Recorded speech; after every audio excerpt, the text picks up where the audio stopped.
You're not bad with money. I know that sounds like the setup to a motivational poster. It's not. It's a diagnosis. Because what you actually are, and I mean this with more respect than it sounds, is a liar. Not to other people, to yourself.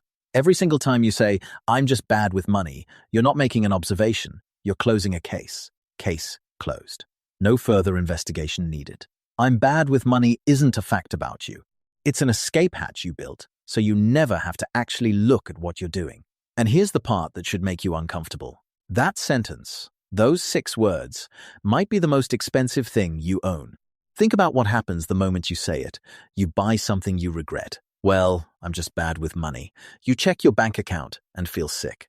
Well, I'm just bad with money. You avoid opening your credit card statement for 3 months. Well, I'm just bad with money. Every time you say it, you give yourself permission to stop paying attention.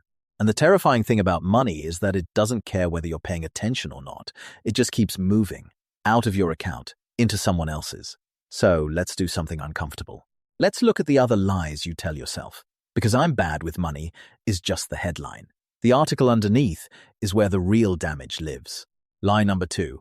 I'll start on Monday. Monday is the most dangerous day of the week, not because anything bad happens on Monday, but because nothing ever starts on Monday. Monday is a fictional country where future you lives. And here's what neuroscientists have discovered about future you. Your brain literally processes future you the same way it processes a stranger. When you imagine yourself next Monday, budgeting, meal prepping, saying no to the takeaway, the part of your brain that lights up is the same part that lights up when you think about a character in a movie. Future you isn't real to your brain.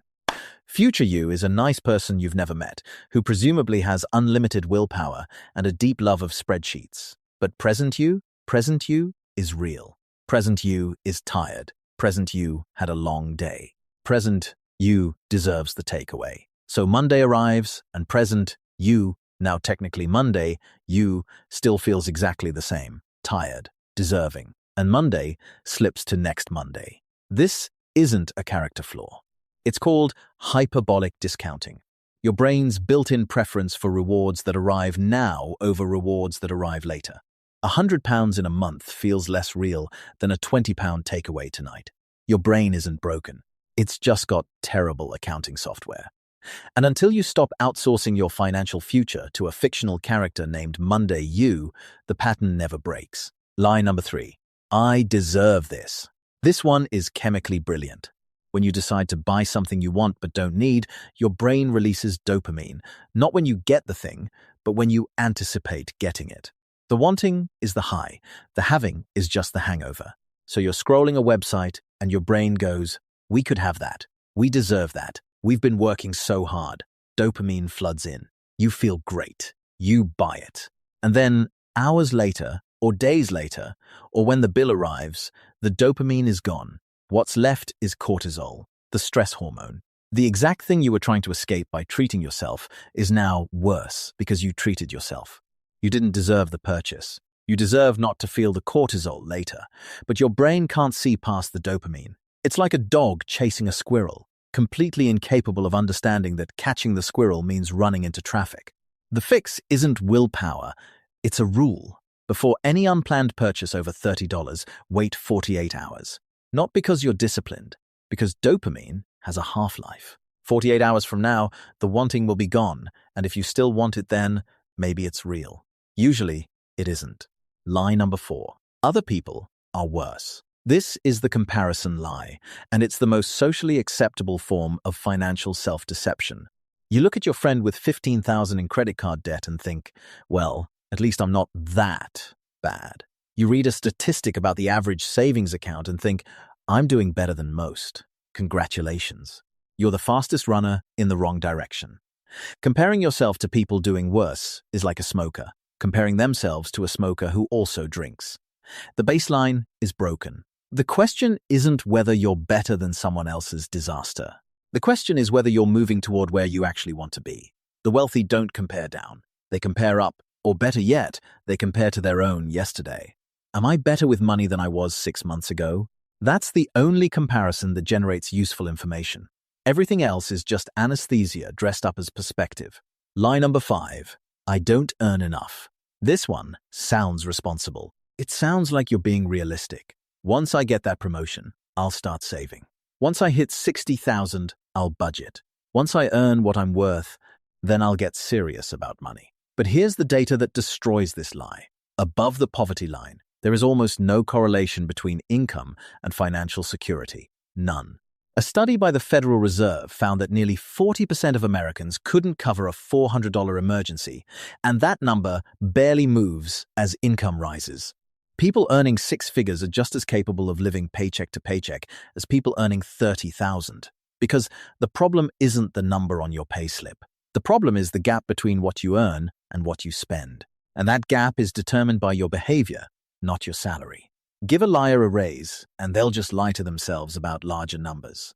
The person earning 40,000 who saves 10% is wealthier in behavior and in outcome than the person earning 100,000 who saves nothing. The math is boring.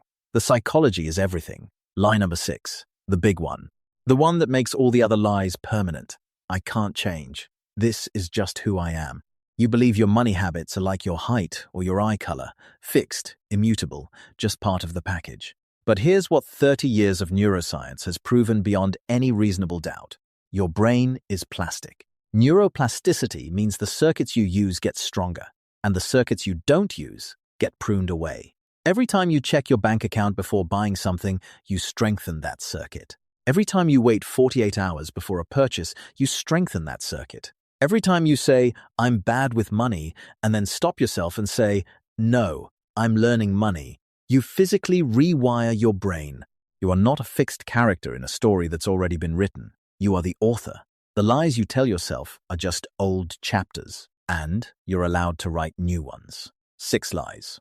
I'm bad with money. I'll start Monday. I deserve this. Others are worse. I don't earn enough. I can't change. Every single one of them is a story you told yourself to avoid the discomfort of actually looking at your money. And I get it. Looking is hard. Looking means admitting that the problem isn't your salary, your circumstances, or your personality. The problem is the gap between what you know and what you do. But here's the part that should give you hope. You're not bad with money. If you were, you wouldn't have watched this far. A person who's truly bad with money doesn't watch videos about money. They don't read about money. They don't feel the low-level anxiety that brought you here. You're not bad with money. You've just been lying to yourself. And the moment you stop, the moment you look at your bank account without flinching, without the story, without the escape hatch, that's the moment everything starts to change. Not next Monday, not when you earn more. Now. Coming up next, minimalist money rules. Buy less, own more freedom. Subscribe so you don't miss it. Because the person in the mirror, they're not bad with money. They're just waiting for you to tell the truth.